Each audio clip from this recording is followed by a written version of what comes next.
Я должен зафиксировать каждое движение, проверить, крепко ли держат пальцы чашку с чаем, когда передаю ее тебе, чтобы ты сделала глоток. Не спешу, жду, пока твои пальцы надежно ее примут и обхватят у самого ободка. Если сомневаюсь, говорю, ты взяла, не выронишь, и потом отпускаю. Влияние, оно всегда подспудное, оно незаметно. Это все идет, начиная от какого-то внезапного восторга до последующего накопления. У Кирика получилось так, что он учился в Мюнхенской академии художеств. Во всяком процессе обучения важна группа тех людей, с которыми ты общаешься. Сокурсники или коллеги увлеклись действительно философией. Можно изучать философию, быть в результате философом, не обязательно художником. А Кирика художник. Группа художников, они как бы были привержены к метафизике. И метафизики в нашем мире, который разрушается, быстро переходит из одной стадии, они почему-то взяли геометрическую форму, которая как бы постоянная. И поэтому вот у Кирика появились в его по последующих работах это такая геометричность и в изображении фигуры, в изображении лиц, которые часто было просто овальные окружности и так далее.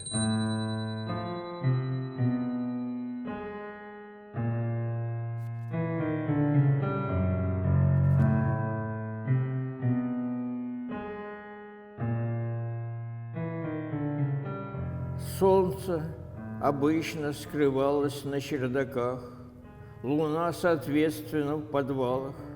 Ночь приходила в синих чулках, делая вид, что никого не узнавала.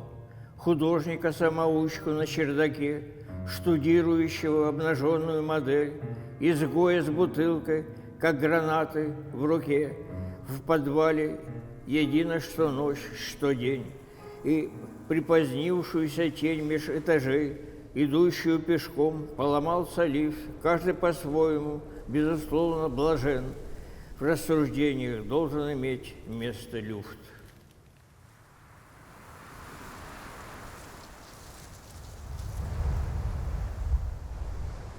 В 11-14 год, когда он поехал в Париж, и он там учился у Пикассо, творческая обстановка, там и Аполлинер.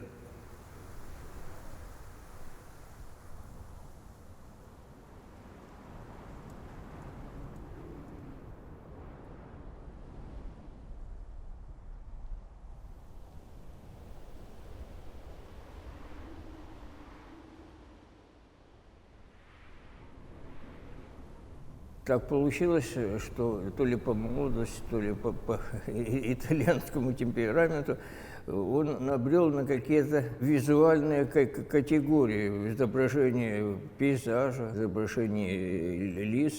И Бретон, когда увидел его работы, воскликнул то, что нужно для сюрреализма. Сюрреализм еще только начинаясь на уровне философии, вербальном уровне, а надо же перейти в изобразительную составляющую. Кирик был взят за основу как константа изобразительная для сюрреализма. Потом уже Магрит появился и прочее, прочее, прочее.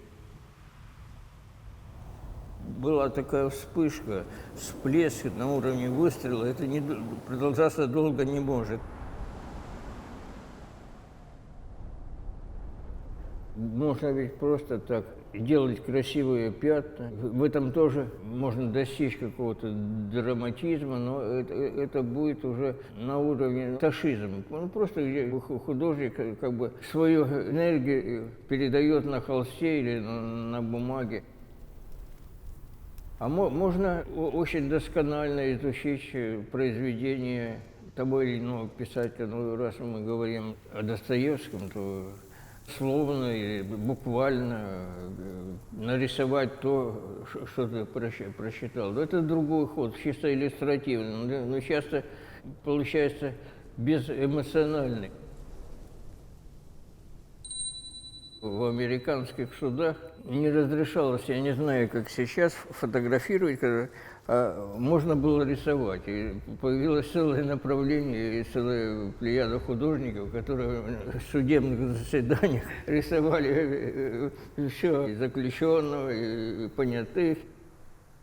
И, в общем-то, иллюстратор может пойти по такому пути, как художник на судебном заседании. А я хотел именно с помощью каких-то эмоциональных составляющих передать это состояние.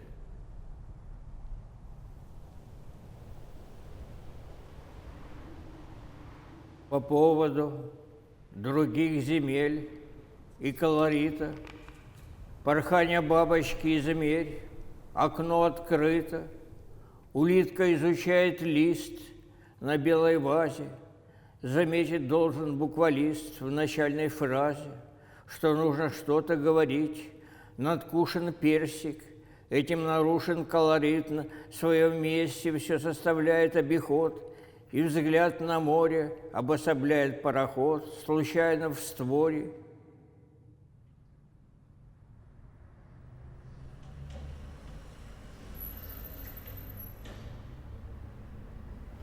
Мы находимся в Семенцах. Это один из типичных петербургских дворов.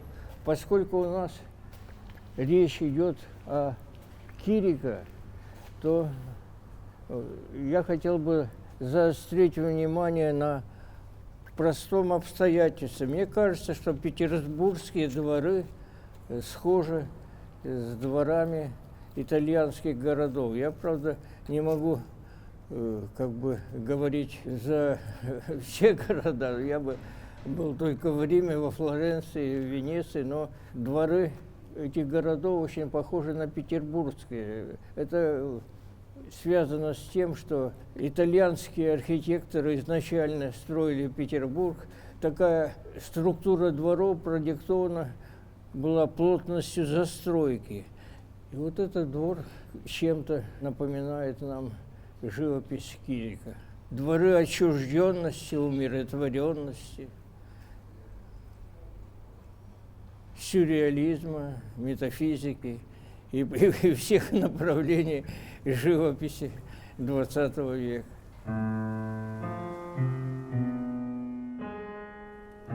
Не разрушая светотень, листом бумаги, день без существенных потерь и без напряга, по поводу иных земель и лабиринта, едва с леса спадает тень, окно открыто, измерит бабочка простор наклоном тени, не следует включаться в спор без откровений, улитка изучает лист и почерк, на первой строчке верлибрист поставит прочерк, из вазы исчезает плод, по виду персик, на самом деле все не в счет, почти без версий.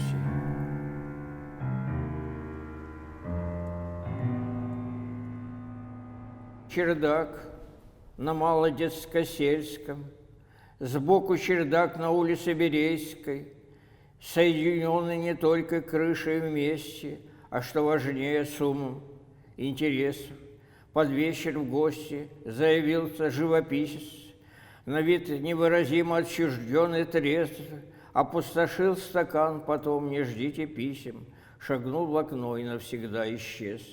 Как выяснилось, он ушел по крышам, не попрощавших, по примеру англичан. С тех пор о нем, бывало, что-то слышал, но почему-то больше не встречал.